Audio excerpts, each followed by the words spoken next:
के अनुसार कक्षा 9 हिंदी विषय में प्रथम पाठ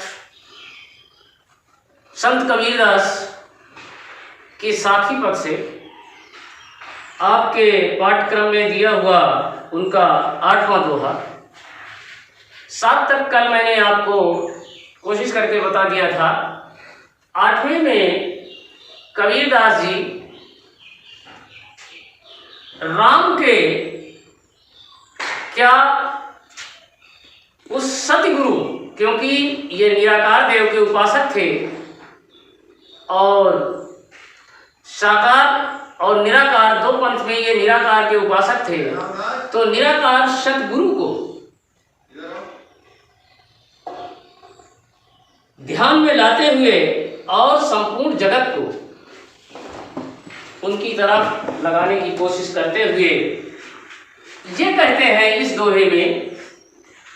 इसके पहले का थोड़ा सा दोहा है जिसको कबीर ने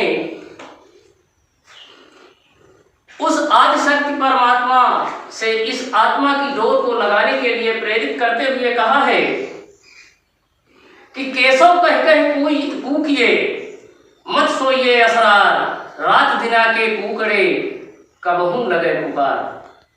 ये आपके पाठ्यक्रम में नहीं है, लेकिन आगे आप जाएंगे इसके बड़ी कक्षाओं में तो ये आपको मिलेगा।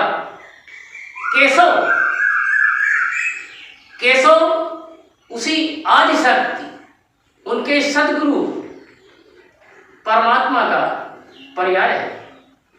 उनके कहने का मतलब है कि आप कूकिए, रटिए, लगाइए अपने ध्यान को, इस आत्मा को उस परमात्मा से मिलान करने की कोशिश कीजिए, मोक्ष तभी संभव है। अब आप अपने पद पे आवे, अपने दोहे पे आवे।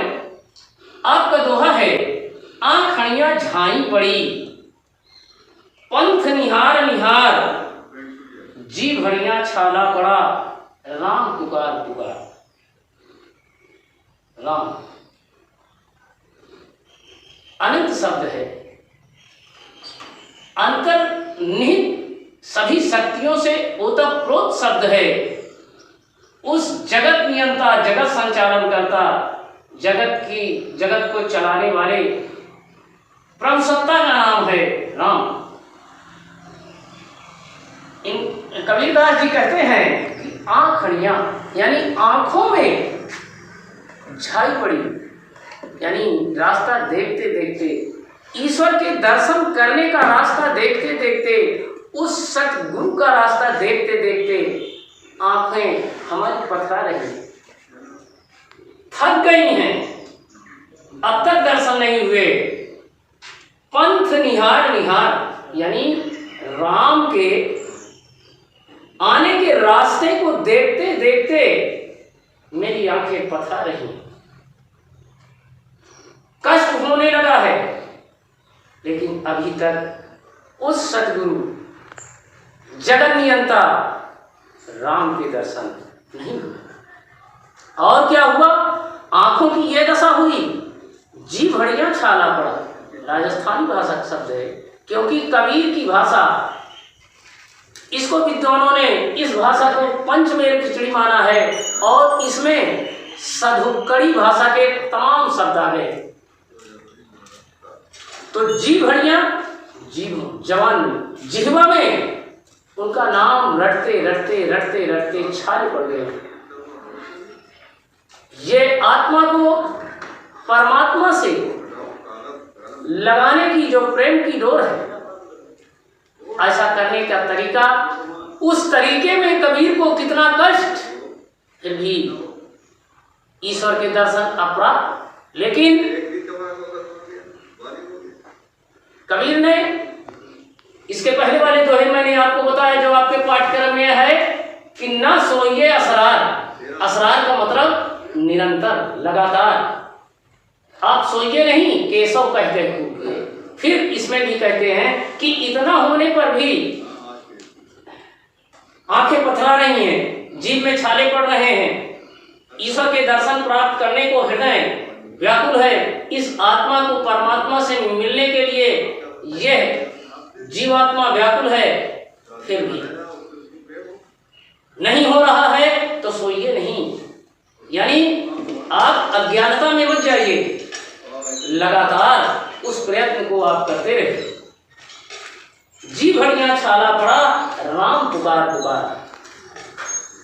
मैंने आपको बताया कि प्रेम आत्मा का परमात्मा से, उस आदिशक्ति से जो मोक्ष दिलाने का साधन, मोक्ष जहाँ पर जा करके ये जीव जीवन और मरण इससे छुटकारा प्राप्त करता है, उसका ये साधन है। उसके लिए कबीर ने कहा है कि ये जो प्रेम रूपी मार्ग है बहुत कठिन है। उसके लिए कहा है कि ये घर प्रेम का, खाला का घर ना है, शीश उतारे भुई धरे तब घर बैठे वहां। यानी प्रेम का रास्ता बड़ा टेढ़ा है, प्रेम का पंथ करार महा तलवार की धार पे धामनो है। तो शीश उतारे भुई धरे तब इस घर में प्रवेश हो सकता है। कि इतनी कोशिश, यानी जिसको जिस तत्व को, जिस सत्य को पाने के लिए ऋषि मुनि जंगल में तपस्या करते हैं और उस आज सत्य के दर्शन बड़े मुश्किल से होते हैं। अगला दोहा देखें, 9वां सुख की बात कह रहा है। कबीर सुख की बात करते हुए ये बताते हैं और अपने लिए कहते हैं, थोड़ा आपके पाठ्यक्रम से अलग हट के ये दोहा, कि सुखिया सब संसार है। कबीर ने कहा सुखिया सब संसार है, खाए अर्घ सोवे, दुखिया दास कबीर है, जागे अर्घ रोवे। सुख की बात। अब इस सुख की बात जो आपके पाठ्यक्रम में है कि झूठे सुख को सुख कहें, मन मानत है मोद, जगत चबैना काल का, कछ मुख में कछ गोद। बड़ी ऊंची बात कबीर ने कही है। मेरे बच्चों, ये थोड़ा सा अभी जहां है आप, उसमें आपकी कुछ उम्र कम है। थोड़ा आप आगे जाएंगे तो ये सुख क्या है और दुख क्या है, इसका अनुभव आपको होने लगेगा। अब इसमें कहा है झूठे सुख को, झूठा सुख है क्या? सुख तो सुख, झूठा सुख क्या है? अब झूठे सुख के अंदर ये बातें आती हैं। झूठा सुख जो है यही सांसारिक सुख है, जो क्षणिक है, जो मेरे बच्चों आज है कल नहीं है, कितनी समय तक है और कितनी समय यह खत्म हो जाएगा। हमारी आपकी जो इच्छा है, ये इच्छाएं हैं, ये अनंत हैं, इनका अंत कभी नहीं है।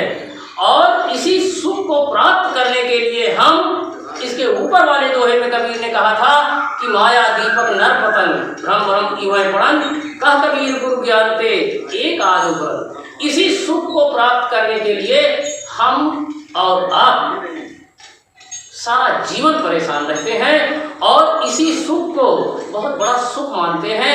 अपने मन में हम प्रसन्न होते हैं कि हमसे बड़ा वैभवशाली, हमसे बड़ा सुखशाली, हमसे बड़ा गौरवशाली इस दुनिया में कोई नहीं, क्योंकि हमने इस सांसारिक सुख को, सारी वस्तुओं को अपने अंदर निहित कर लिया है, प्राप्त कर लिया है। लेकिन मेरे बच्चों, कबीर के कहने का ये मतलब है, ये पर्याय है कि ये सुख झूठा है, ये क्षणिक है, ये आपको मोक्ष दिलाने वाला नहीं है, ना आपको सही रास्ते पर ले जाने वाला है।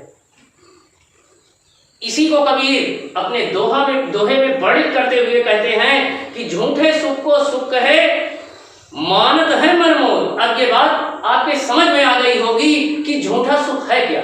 जो ये सांसारिक सुख है, जिसको हम आप अपने इस दैनिक जीवन में पाने की इच्छा करते हैं, वही कबीर के लिए झूठा सुख, क्योंकि ये क्षणिक है, ये रहने वाला सुख नहीं है, इससे आत्मा को संतोष नहीं मिलता है। लेकिन फिर भी हम आप इसको मान करके, इसको प्राप्त करके अपने मन में बहुत प्रसन्न होते हैं।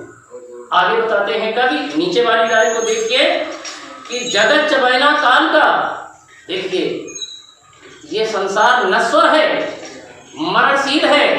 विधाता का ये नियम है कि यहाँ जो आया है, जो जीव यहाँ पैदा हुआ है, एक दिन इसको मर जाना है, इस संसार को छोड़ करके चले जाना है।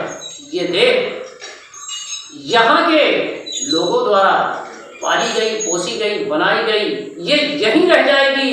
इसमें ईश्वर ने जो कुछ अपना डाल दिया है वो उधार का है, और वो एक दिन निकल के चला जाना है। जहाँ से आई है आत्मा, उसी में जाकर के इसको मिल जाना है। रामचरितमानस में तुलसीदास ने भी लिखा है कि ये जो बोल रहा है ये ईश्वर का एक अंश है। ईश्वर अंश जीव अविनाशी, और ये अविनाश, ये नष्ट नहीं होने वाला है। तो जगत चबैना काल का, ये संसार नश्वर है, मरणशील है। एक दिन ये काल की गाल में समा जाएगा। जो हम आप बोलते हैं, यहाँ रहते हैं, ये झूठा सुख, जो सांसारिक सुख सुविधाएं अपने लिए एकत्र करते हैं, ये यहीं रह जाएंगी। और जो कबीर के कहने का मतलब है कि पूरे जीवन में आपने एक दिन भी उस आदिशक्ति, उस परमात्मा का, जिसने हमारे आपके लिए सब कुछ प्रदान किया है, उसका स्मरण नहीं किया। कछ मुख में कछ गोद, यानी चबैना जो काल है, समय है, मृत्यु किसी को छोड़ती नहीं है। उसका समय जब आता है तो वो ऐसा करती है कि जैसे व्यक्ति चबैना, आप जानते होंगे, भुना हुआ दाना, उसको व्यक्ति लिए रहता है, और जब चबाता है, जब उसको खाना शुरू करता है तो कुछ हाथ में रहता है, कुछ मुख में रहता है। मुख में डाला नहीं कि हाथ में लिया नहीं, तो कुछ हाथ में रहता है और कुछ मुख में रहता है। तो ये मनुष्य अधूरी जिंदगी उस क्षणिक सुख को प्राप्त करने में पूरा लगा देता है, और एक दिन मृत्यु की सैया पर सो जाता है। यहाँ पर उसका अंत हो जाता है, नामो निशा भी, क्योंकि कार्य ही आज व्यक्ति के वही रह जाते हैं। उन्हीं को संसार देखता है और उसी पर चलने का अनुसरण करता है। तो जगत चबैना काल का ये संसार उस काल के लिए एक चबैने के समान है। जब समय आ जाएगा, हाँ, कुछ जब ये मनुष्य का जीवन जब उस काल के मृत्यु के चबैने के रूप में आता है, तो ठीक उसी तरह व्यक्ति जैसे प्रयोग करता है अपने चबैने को, कुछ मुख में रहता है, कुछ गोद में रहता है, कुछ हाथ में रहता है, और समाप्त कर देता है। उसी तरह ये काल मृत्यु आदमी के जीवन को समाप्त कर देता है। 10वां दोहा है आपके साथी का, कबीर का। कबीर ने समाज को सुधारने का भरसक प्रयास किया, और इन्होंने जो कुछ देखा, कहीं किसी वेद से, किसी उपनिषद से या कहीं से इन्होंने कुछ लिया। इन्होंने खुद कहा, वेदों की बात बताने वालों के ऊपर, चाहे आप उसको व्यंग समझ लीजिए और चाहे कबीर की बात समझ लीजिए, उन्होंने कहा कि तू कहता कागज लेखी, मैं कहता आंखों देखी। और सबकी कामना करते हुए, संपूर्ण संसार की कामना को करते हुए कबीर ने दोहा लिखा, दोहा रचा। लिखा मैं गलत बोल गया, कबीर ने अपने जीवन काल में अपने हाथ से कोई दोहा मेरे बच्चों नहीं लिखा, दोहा रचा। उसको उनके शिष्यों ने इकट्ठा किया उन दोहे को, तो वो उनका एक बीजक ग्रंथ बन गया। क्या कहा कि कबीरा खड़ा बाजार में, बाजार ये हमारे आपके पास लगने वाली बाजार नहीं, बाजार से कबीर का मतलब इस संपूर्ण भवसागर से, संसार से है कि कबीरा खड़ा बाजार में मांगे सबकी खैर, सबका अमन चैन मांग रहा है।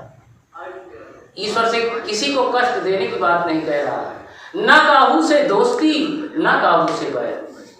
ये कबीर ने कहा कि सभी जीव उसी परमात्मा की संतान है और सब में समन्वय की भावना होनी चाहिए।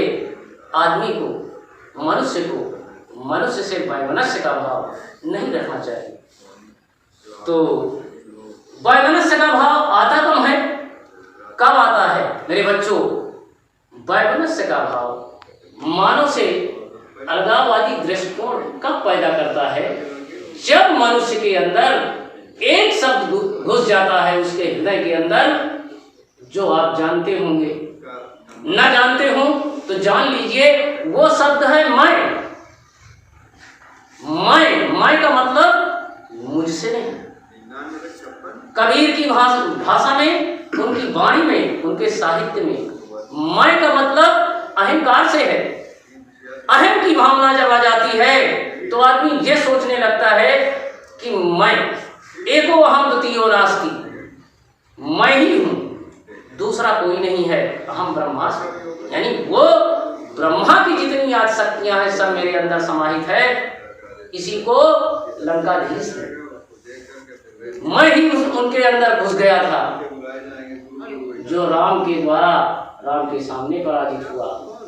खैर ज्यादा दूर मैं आपको नहीं ले जाना चाहता हूँ, आप अपने दोहे पर आवें।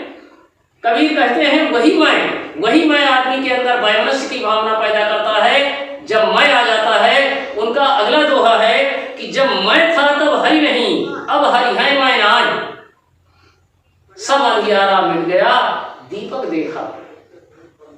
कबीरदास जी कहने का मतलब है कि जब मेरे अंदर अहंकार था, मैं में भूला हुआ था, तब